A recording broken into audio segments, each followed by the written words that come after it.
Welcome to Tax Strategy Digest, where we explore the fascinating world of finance. Join us as we dive into the stories, insights, and experiences of experts, thought leaders, and everyday people who are making a difference in this field. Through engaging conversations and thought-provoking discussions, we'll take a deep dive into the latest research, trends, and innovations shaping finance. So sit back, relax, and get ready to learn something new on this exciting journey with us. Today, our guest is Marc Kuhn, who has over 15 years in the construction management business and is the founder of Mac Construction and Mac Capital. Marc, great to have you, man. I'm really excited for this conversation today. Hey, man, I appreciate you for having me on. This is a great opportunity, Paul. And no, I'm excited to share a journey with you guys and hopefully provide a few nuggets at least for you. Well, yeah, Marc, tell us a little bit about your journey. Yeah, man. So I'm a little unconventional, I like to say. Unfollow the herd is kind of my path. And it's just because I grew up in growing up, grew up in a trailer park, which, we were in the lowest class of people. So we never had a lot of money. I could never buy anything. We went rummage sailing a lot, and that's how I got things. And just growing up that way, you kind of figure out, for some reason, I had something in me that I wanted to have more of a life, like all of us, right? Like we want something more. The problem is my family was very content with what they had. And so, money won't buy you happiness is what I was growing up with. That was the mental, state of my mindset. And so with having that said, they want to hold you back just because they love you. But your mindset's telling you, what, I do want to make money one day, and I do, want a lot out of life. So when you start thinking about changing your mindset from your family, that's your biggest fear, and that was my biggest fear. It's like, I don't want them to shun me, or, that's the closest people to you. You want everything's for family. So when I started helping dad at the age of 6 in construction. My parents were separated. So every summer I'd go stay with my dad, and I would help him pour concrete and help him build his construction company. And we did mainly concrete work, and we did some general contracting, which would be building a few houses and garages and siding and shingles. We did it all. It's like mainly concrete work, but you'd always get us into something weird. So I learned a lot of skills that way, which are valuable in my story, in my journey. But, and basically, dad started me off at $1 an hour. So I do remember like my very first paycheck and like how ecstatic I was, because this was the first time that I've ever had money. I remember getting a check for $52. I don't know. He didn't pay me overtime, which now I realize was a bad deal, but I did work 52 hours, and had a check for $52. So this is back in 1994. So it's probably like $300 today, right? Yeah. And as a 6-year-old kid, you're living the high life of just like, I got money now, I can go spend it. And so I did spend it on just dumb stuff, like every other kid. But I probably made $3-4 grand. I don't know what exactly I made that summer, but I made quite a bit. And anyway, it just kind of every year I came back, he gave me another $1 an hour. So it was $2 an hour, $3 an hour, whatever. And I ended up being his right-hand man in his company. So at age 12, he relied on me a lot. If there was a concrete pour, he knows what he can expect from me, but he was also very, like, you would think as the owner's son, like, you get the easy street. Like, I see that happen a lot today, but like in my journey, like my dad crushed me every day. And the expectations were through the moon with him. Cause he's like, you're here every day. You need to know what you're doing. And if you're not doing something, he was bad at giving direction and systems. There was no systems. You just work next to someone, you start figuring them out over time. So he was just was really hard on me. But I did learn a few things through that in my journey just as a kid. And I think it shapes who I am today. It's just like, I don't expect anything. I don't expect anyone to give me a privilege.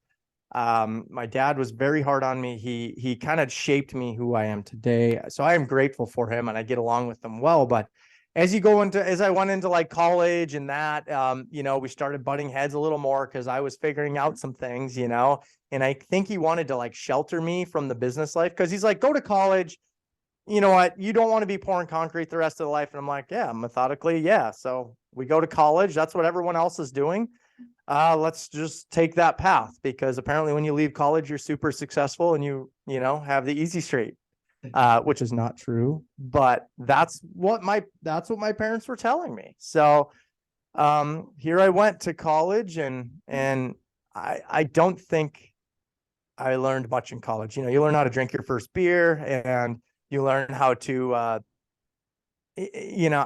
I did learn a few skills, but like my best skill I learned from college, like this is what I take my $60,000 and shape it into is like 101 on like Microsoft Office, Word, Yeah. for, whatever, all the Excel, like you learn all the platforms. That's the skill I use today. I didn't take anything from calculus. I didn't take anything from my business, really. I didn't learn much. And I just wasn't interested in some of the stuff it was telling me. So anyway, my college career was kind of a waste. I'm still 12 credits short of a degree today, which, you know what, I'm not going back at this point, but I made it all the way through college and then dad and I were still working together. We butt heads really hard. And you know what, man, and so then that was like my turning point. Like I left him. I went to go get another job. Like I abandoned the one thing I had consistently as the money, and he took care of me and I could work for him anytime and make money. He would never give me money. It was always like, you can work and make money, but I'm not giving you any money. I'm sorry. I think for one of my birthdays, he co-signed a loan for me. So, I mean, where my dad's at with like helping anybody.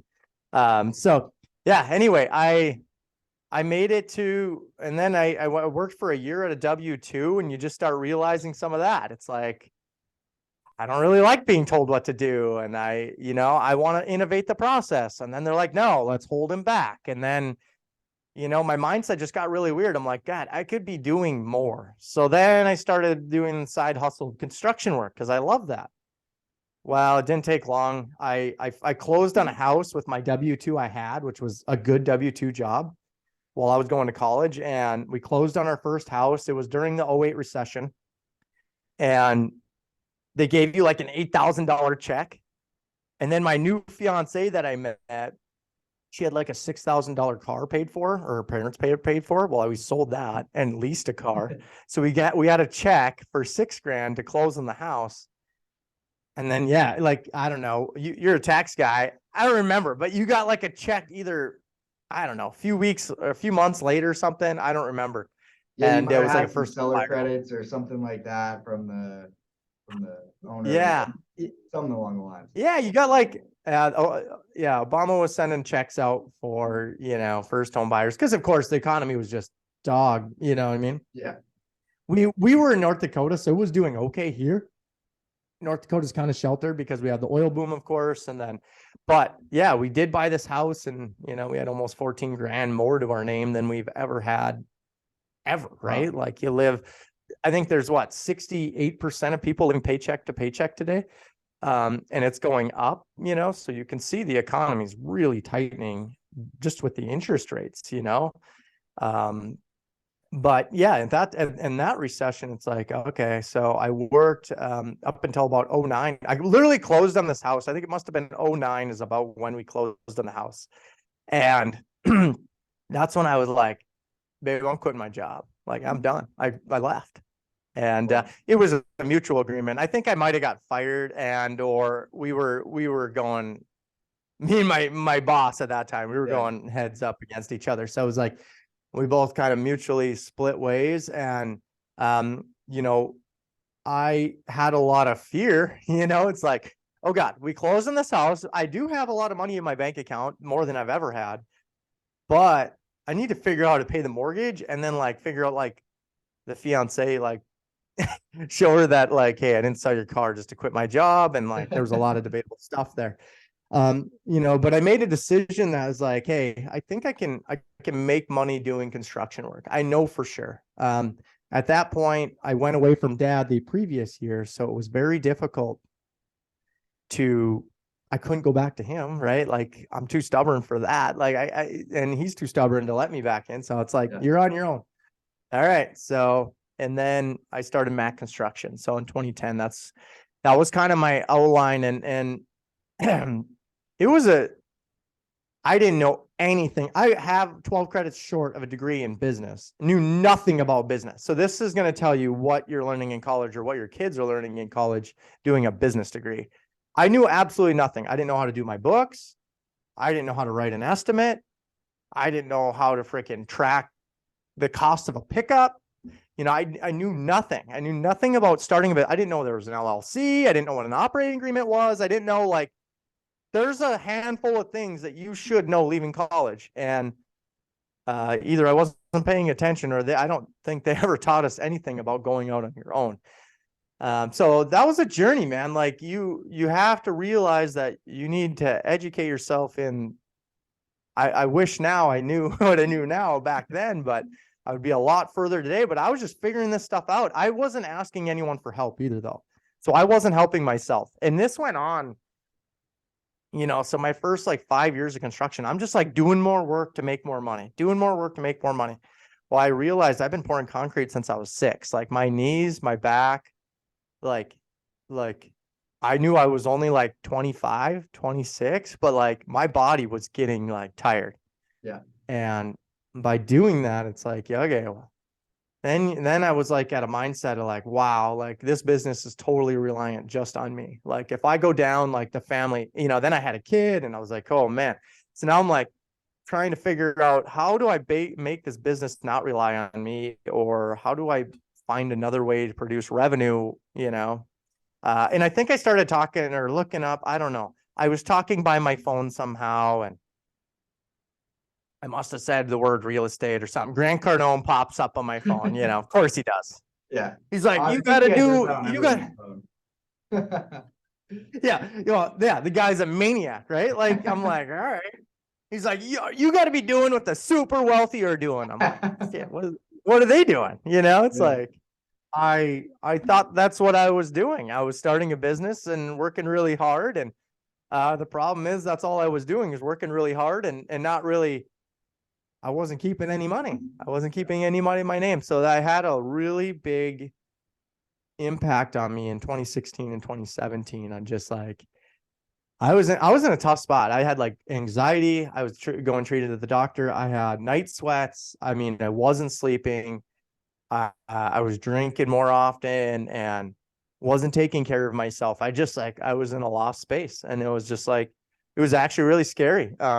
Anxiety is a big thing. And so I had to figure out a way to combat that. And that's when I started getting curious about what I should be doing instead of just doing what I knew. It's not what you know, it's who you know. And you have to be curious on how to know something. So I turned into the most curious person on earth, which I think is when things turned around, right? I figured out that the super wealthy take care of themselves, not only, financially, but physically.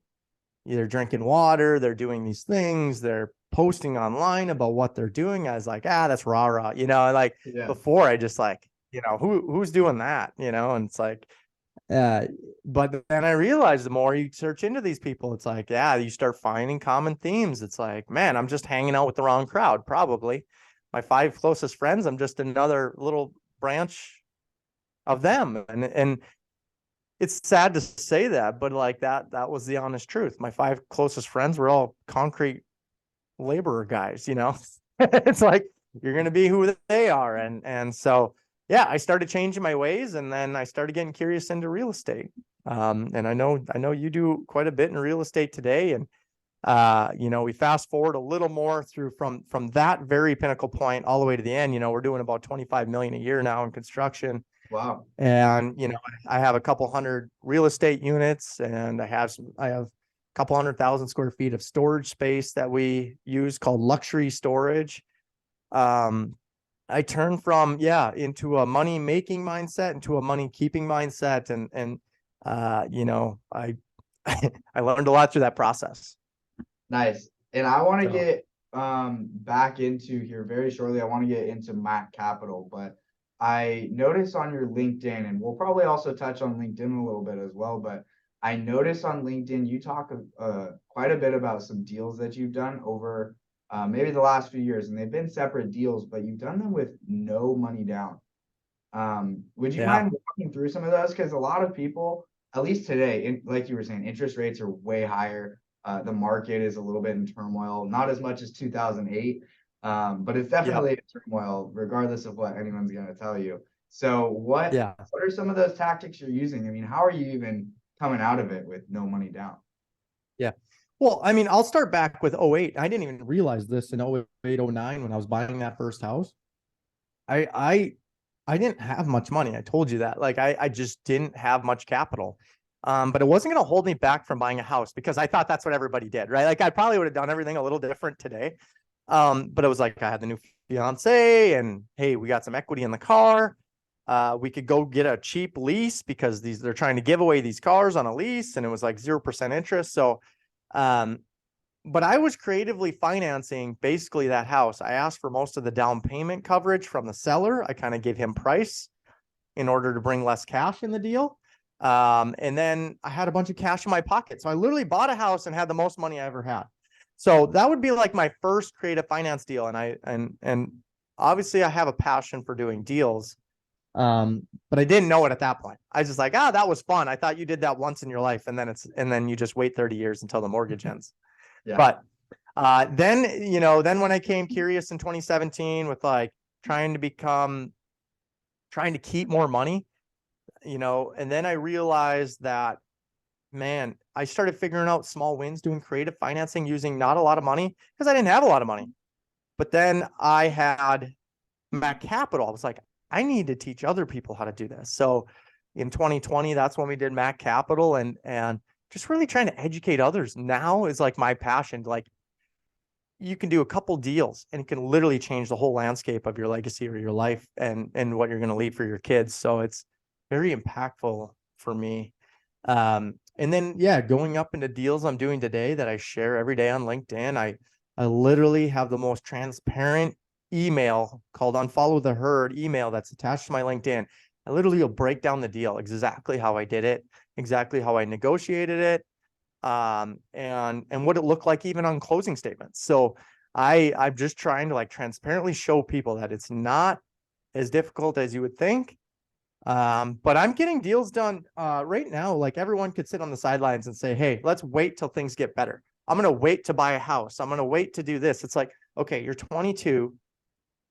I said, if I was you, if I'm me and I'm 22 years old, here's what I would do. And I tell them, it's like, you're going to house hack, right? But I said, don't buy a house. Offer the seller what he's asking because that's the way he's going to win, right? He needs price. And he may not always get the full price, but he might get a majority of it because that's what he needs to probably retire. There's 10,000 baby boomers retiring. Just think about where we're at in the economy and at the age group, the baby boomers are going out. So we need to creatively get them the money in order for us to win. We can't get all the financing, right? We don't have all the cash. We're willing to take on the risk, but we don't have all the cash. So you just need to solve for these baby boomers. Like this is like literally the strategy I go in. It's like, how can I make them win? They need price. All right. You get price. Of course, you're not going to get price and terms here. No. I get some terms, right? Like whether it's seller finance, maybe you do a 40-year mortgage and they just get 10 grand for until that thing's paid off a year. You know what I mean? Whatever the outcome is. And a lot of our deals, like people always say, like you can go into a seller finance deal. This is like the most common way you get it. Say you buy $1 million apartment or something, a 12-plex or 18-plex, whatever it is. Yeah. And okay, you're going to need probably your bank will maybe give you 700 grand ish. You're probably going to have to come up with 300. That can take an eternity for anybody, right? Like, and people think the mindset, like I gotta have all that cash in my bank plus a little, right? Like I don't want to go broke and then I'll buy that deal. That could take your whole lifetime. Yeah. But what happens if that guy, maybe it's only worth 850 and he knows, the seller might know this, but you offer him the million. You're like, man, I'll give you the million. I'm only going to get 700 from the bank because the appraisal, or, 600, whatever the bank will give you. I'm going to be short X amount. Okay. Now that's where we have to creatively solve, right? Like, I want to buy your deal. I can buy your deal. I can get financing for it. You got to qualify. But how can we finish this gap off? Can I give you a principal only for 5 years? And can we balloon at year 5 if I have the funds? Can I pay you for the next 10 years X amount, and you seller finance maybe 50% of it, and I'll give you a guaranteed check. It's off the cash flow. You're paid first. You're right after the debt. You're paid before I am. And you just got to keep thinking and keep grinding through these ways. There's so many creative finance methods out there. I don't know that we're going to share them all here, but it's like, that is my mindset. Like, you're solving the equity portion. The debt, you could figure out what you can get through appraisal, solve the debt. And if that seller is not willing, he just, no, I need a cash buyer and I need the price. It's not the deal. Walk from it. Don't, yeah, you can waste, I've done it. You can waste years, honestly, on a deal. And they're like, no, I need the price and I need cash. And that's the only way I'm selling. Okay. Well, then you're going to hold on to it. And if the economy gets worse, then you're going to come back to me. They'll come back to you. I promise you. Yeah. But just solve the equity portion through some kind of creative method. Assume the loan, figure out all these different ways. Maybe they have a mortgage that's a lot cheaper than you're going to get debt today. So subject to, if you're buying single family homes, you can take over the mortgages. There's a lot of 2 to 4% mortgages out there that can make you win, and you're just buying the risk. And I honestly think we are moving into a housing boom. That's why I love multifamily, Class B. C and B is what I invest in. And then I love storage. I invest in luxury storage that is a larger storage unit, basically with a couple lights, an outlet, has a 12 by 14 overhead door. We're in the Midwest, specifically North Dakota, so we're heated. If you were to put these in Vegas or Arizona, you would be heated and cooled. Texas, heated and cooled, it just depends on the market. But, think about it. Housing has just gotten more and more dense, right? Like these lots, these $1 million homes, you basically can reach out and touch each one. And it's like, that's $1 million for a 3-stall garage and a 5-bed home. It's like unbelievable. So these people have nowhere to store anything, or they can't keep anything. So we kind of fill that gap, putting our luxury storage by like nicer housing communities that are still pretty dense. HOAs, they won't let you park. So we're basically just short of a contractor shop. Nice. It's cool that you mentioned that you negotiate for certain things, right? You're solving problems, and that's how you're getting these deals done. I already know my background is in mortgages. I was a mortgage loan officer for a while. And so oftentimes people would call me and they'd say, hey, the seller just won't budge.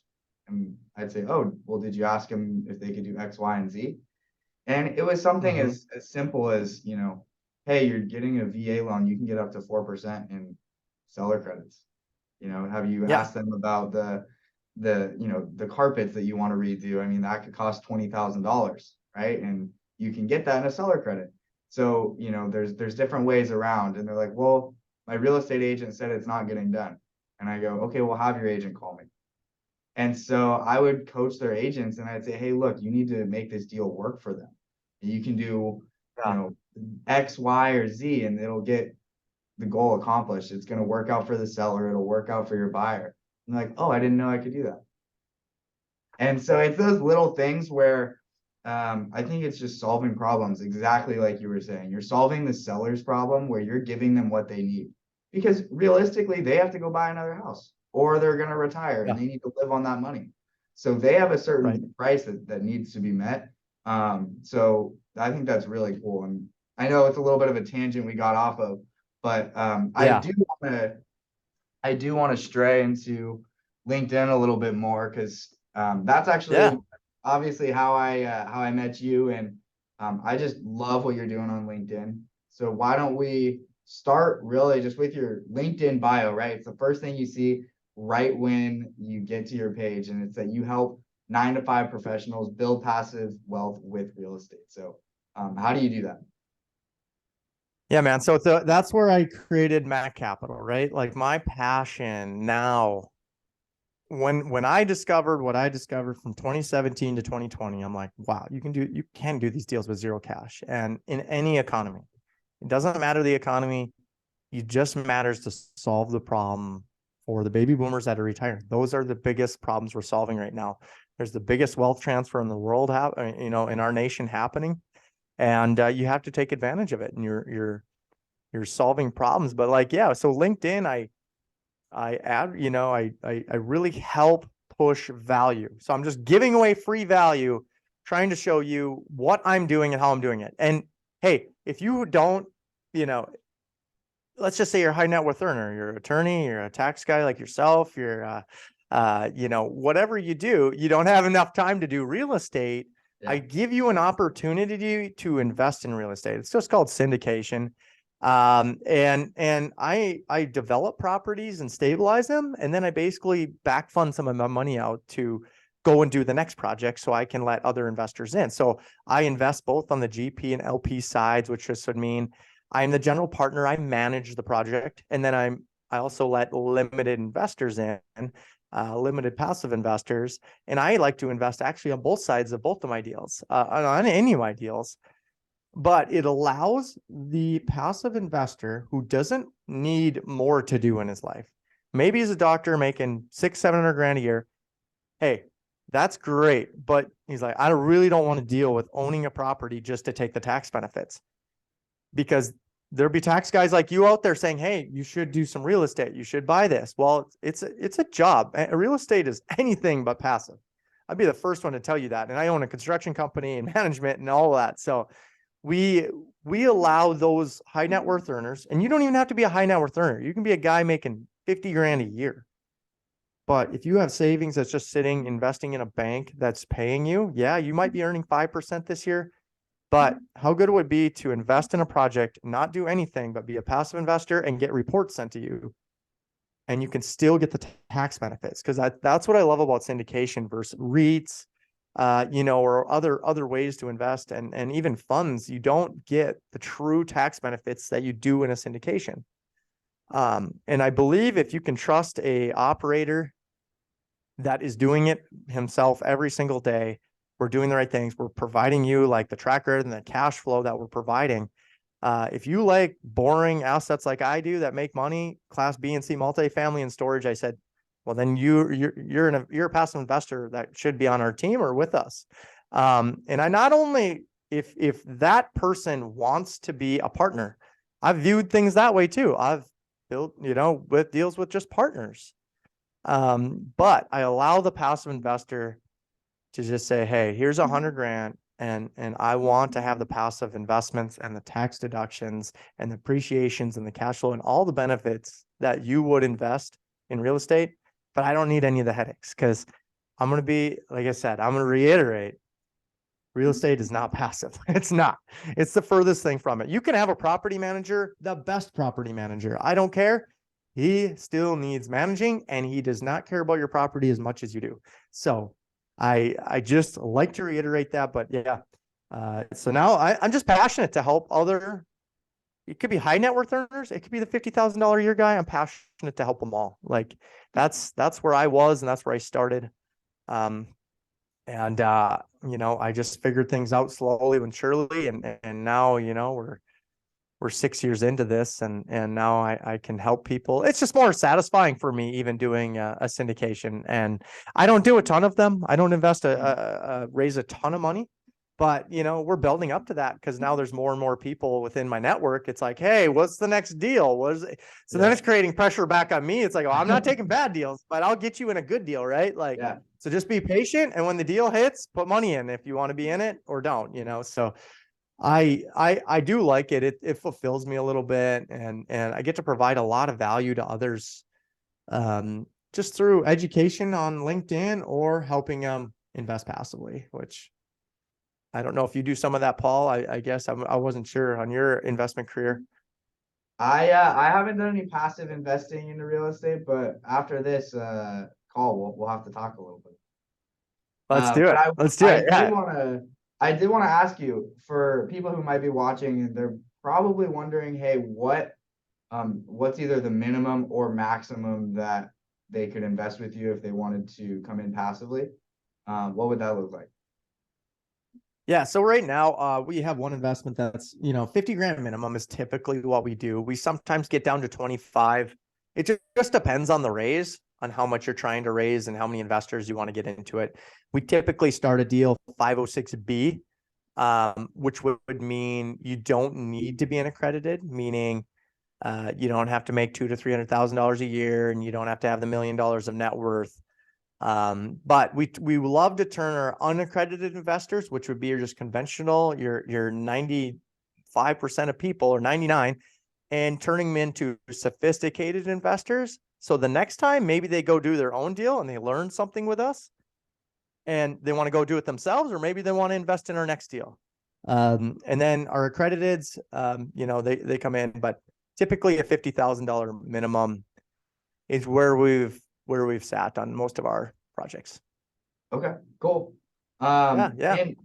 And for LinkedIn, what is some of the stuff you're doing? I mean, let's kind of dive into it. I was telling you actually before we started, you're one of the creators on LinkedIn that I think has just flourished. I mean, I follow a lot of people.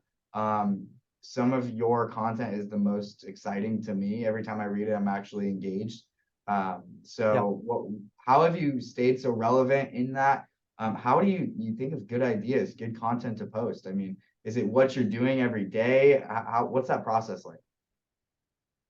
Yeah, well, so owning a construction company is a journey. We have about 45 employees today, and we're doing about 25 million in revenue, and we're scaling. So there's scaling. It's not all good news. You know what I mean? I know LinkedIn, you can only, a lot of times you see the good news, there's bad news. And I like to document that in our email.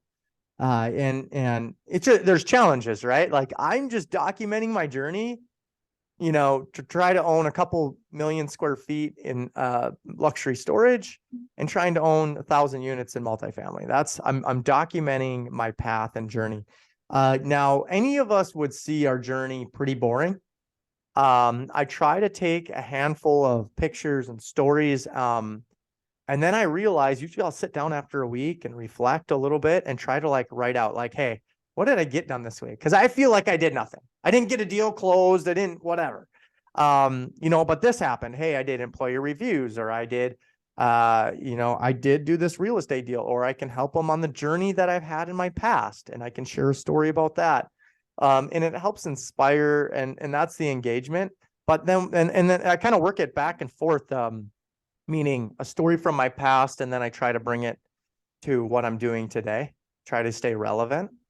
But yeah, coming up with ideas, I've figured out that social media, I do podcasts like this, and I do different, I'm doing 5 reels a day, so I'm constant. I call them ads or reels, but Ryan Pineda is one of my mentor right now and coaches me up on social media as well.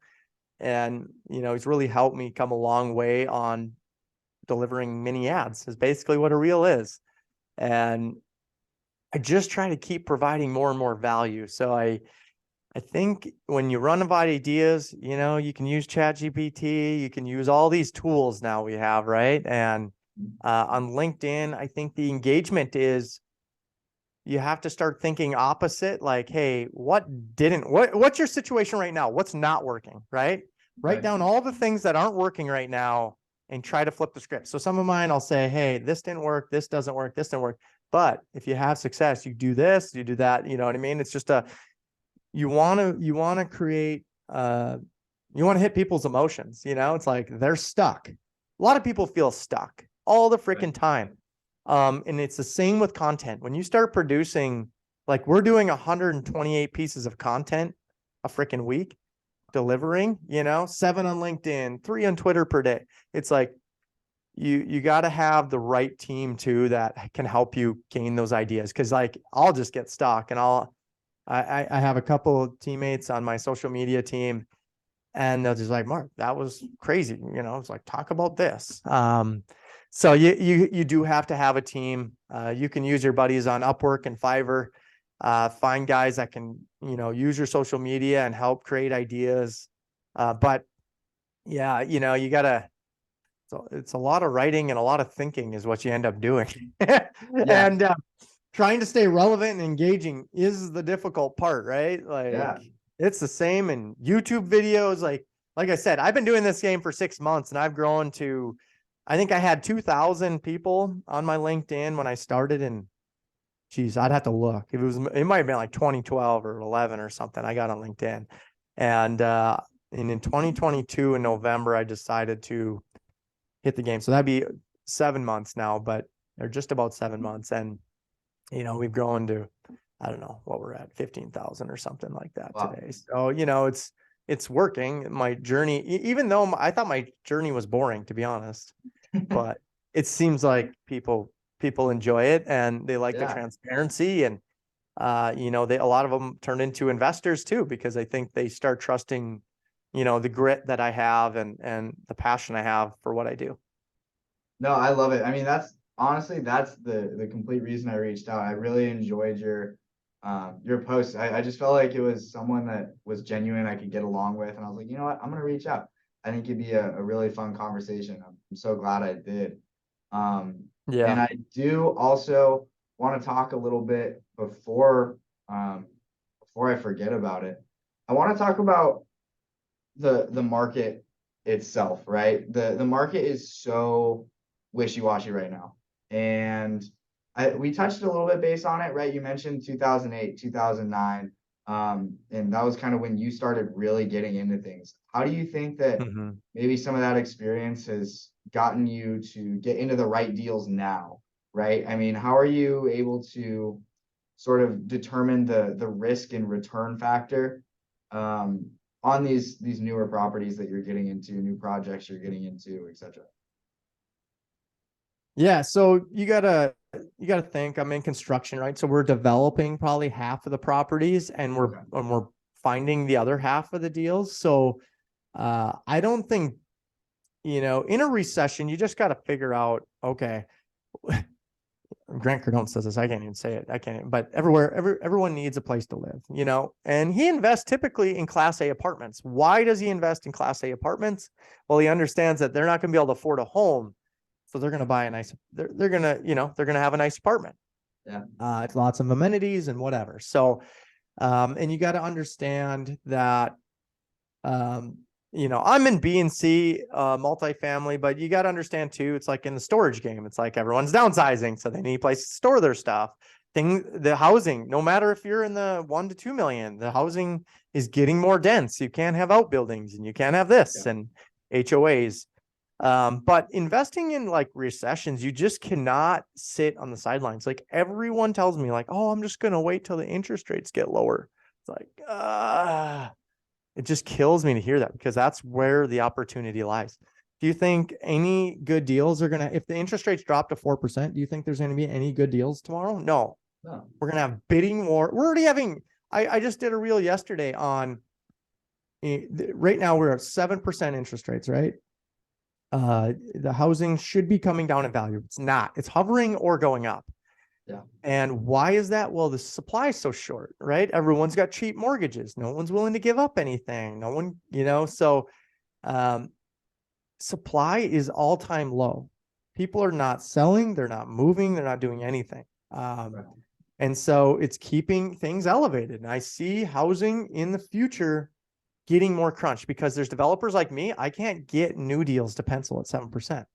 It's very challenging, right? And so but in these recessions, it kind of strengthens you, right? Like in bad times, build strong people, and in good times, the strong people go pretty far. You go a lot further. So I'm a true believer in that. And so that's why we're continuing to develop, on the things that pencil, but we're getting a lot better at value engineering. We're getting better at adding value to our apartments, our existing apartments.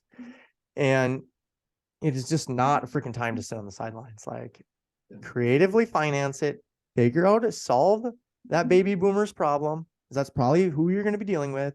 They may be stubborn, and the property may need work, and they may offer, you know what I mean? They may want too much money. But if the thing pencils, that meaning you have an Excel spreadsheet or something you use to pencil this thing, and you can solve that seller's issue and he can retire, I promise you, you will not regret it in 3 years, 3 to 5 years. I'm an investor mindset now. So I think everything in 5 years instead of thinking about trying to buy a bunch of trucks like when I was a concrete guy. Yeah. It's like, I just got to go out and get 3 new vehicles today. It's like, I don't even need any trucks. Yeah. It's like, but in 2015 and, before I really understood the game, that's just where I was at. Unfortunately, that's just how I thought. It's like, I got to upgrade my desk and I should go buy a bunch of crap. And it's like, now today, it's like, I'll probably live more poor today just because I keep a certain amount of cash on my side. I literally pound every other dollar in investment because I know right now that this is the time, this is the best investment time, especially for real estate. The next 6 to 12 months, you got everyone that listens to this should be figuring out how to do their first deal, which I do have a course coming on. So Okay. I'm going to launch that in a couple of weeks. So hopefully you can help me promote that. Oh, 100%. Be on the lookout. If you're watching this, be on the lookout. I will be reposting that for you. Yeah. I just get asked the same questions and I just answered them all in that course. Cool. It comes with some spreadsheets. It comes how to do the deals. It comes with everything. So it's like, it's a good intro if you don't know much about real estate. I will be creating some new courses too in development. Just because I always get asked on that too. How do you develop? I understand as a construction guy, but development is a very lucrative way to build money and wealth. And you don't need to be real skilled in construction to do it. So nice. Yeah. And for, this is something I was wondering is, so for Mac Capital, right? You guys are doing the investments, you're finding these good deals now. Is Mac Construction the one who's kind of helping out? Do investors get the best of both worlds for, let's say value adds? You guys are adding on, X, Y, and Z to this property to build some value. Do they kind of get the best of both worlds in that investment? Right. Yeah. Yep. So it just depends what the investors are, if we can raise money and the thing stabilize the way it sits, and it just depends how big the value add is. Like we just did a value add where we literally had to boot every tenant. So it's 36 units. And I don't know a lot of investors that want to take that kind of risk on, but we're almost done with the reno. We're stabilizing. So this was, this was a deal that took a little more risk, but the outcome after a year of owning this property, it'll be insane. So I just don't know, like a property like that, what we call probably a big value add. We probably have the investors come in on the back end when it's stabilized and they're, they'll still have an equity, a good equity position in there and meaning a delta on their equity.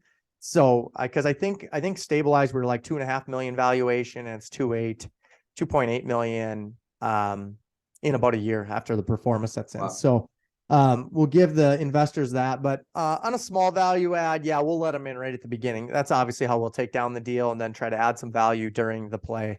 Would be a more simple deal. What are some of the things you guys are doing to add value?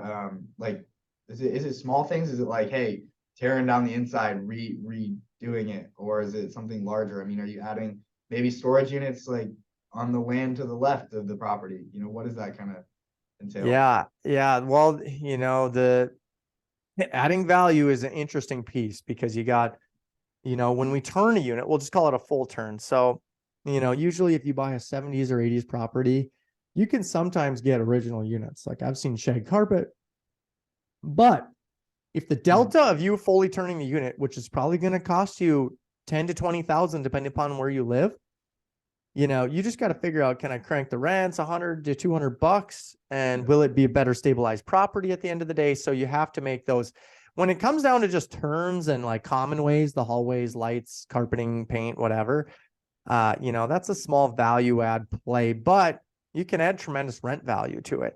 But I always try to pay attention, like I have to drive up to something and be like proud that I own it too, a little bit. And maybe I shouldn't do that, but I know that any property where I went to and I put a little more money into the landscaping, a little more money into the paint, the roof, whatever it is, I make sure the outside looks really nice. Yeah. And then, because sometimes the units are full, I can't do anything there. But even if like I said, I always go out and look at the landscaping. There's always a play there. Maybe you can add a picnic area, a small dog park. These aren't expensive things, but tenants love them, right? Like they will stay there longer just because it has these features. So those are some of the plays. Of course, we try to get laundry in units and do, if you had a common space, try to do like a coffee bar. People love that. Some of these smaller buildings, you're not capable, you can't do that. You can't really create any new value. So, you know what? When it comes down to Class C, all you can do, is really, look at the outside of it. Would you live, not would you live there, but I mean, like, you got to make it appealing. And I felt like that's helped our rents and helps any property we've done that on, that freaking blows it out of the water. Anyone that we've left and it's like mid 90s or something, and it's like, it just needs help. It's like, you can't always redo everything just because you want to, but it does help, and people do like things nice. We've also done with like our laundry. We've done with the credit card. There's a lot of theft going on with the change machines. Okay. Yeah. So we've actually converted to the credit card machines, which is kind of nice. There's a QR code on the washer and dryer. So if the tenant has a problem, it's a third party company then that takes care of the washers and dryers. So it mitigates some management. And then I think you also actually make or keep a little more money because you're dealing with theft, especially in a recession. People are just willing to steal a little quicker than usual. So, those are some of the ways, unlike Class C properties. But we always look to add value anywhere we can. That's cost effective. I love it. I love it. Well, Mark, as we start to wrap up here, I ask every single one of my guests. Yeah. And you've actually mentioned it a little bit, but what's your why? Why do you do what you do? I think, my passion is to have people unfollow the herd. And so what I mean by that is I want them to take their own path. Everyone sometimes, a lot of people are told to follow the path of least resistance or follow the norm, go to college, get a job, climb the ladder. And then even how you can do that, right? Like that is completely fine. Doctors have to do that. There's lots of careers you have to do that. But it's like, okay, then find a new path with investing. I'm telling you that your 401k is not going to just be the end all be all. That is not, though it wasn't even specifically planned for retirement. And you will probably not have enough money when you retire. So don't get caught up in that trap. That was a big deal to your parents. We're not going to make it the norm of this decade. So my passion is to help people unfollow the herd in investing and unfollow the common path of being an entrepreneur and creating their own way of life. Perfect. Well, I'm going to put down below, I'm going to put your LinkedIn profile so people can reach out there. Oh. They can see your newsletter and follow the herd so they can sign up for that. Is there any other places they should reach out to you or check out your stuff on? Yeah, absolutely. Yeah. So if you can go and follow me on YouTube, now support my channel. I actually video document and walk through these properties and show you exactly what you need to do. And I also have some other fun content on there, mainly educational. But yeah, follow me on YouTube, on Instagram, TikTok. You pretty much find me anywhere, Facebook, I guess, too, as well. But I'm just starting to nibble my way into Twitter. So that's kind of a new venture for me. And it's a little different than LinkedIn, Paul. So I got to figure that one out yet, but we're starting to dabble over there. I love it. Well, I will go ahead. I'll include all of those down below for you. I'll also include them in the newsletter. And I really appreciate your time. I'm really looking forward to sharing this with our audience and just establishing, more relationships with more people for you and really just continuing Mac Capital, growing it. And I'm really excited to share this again. So thanks so Paul, thanks so much for having me on, man. I appreciate you. Yep, of course. It's awesome. All right. Stay in touch. Bye.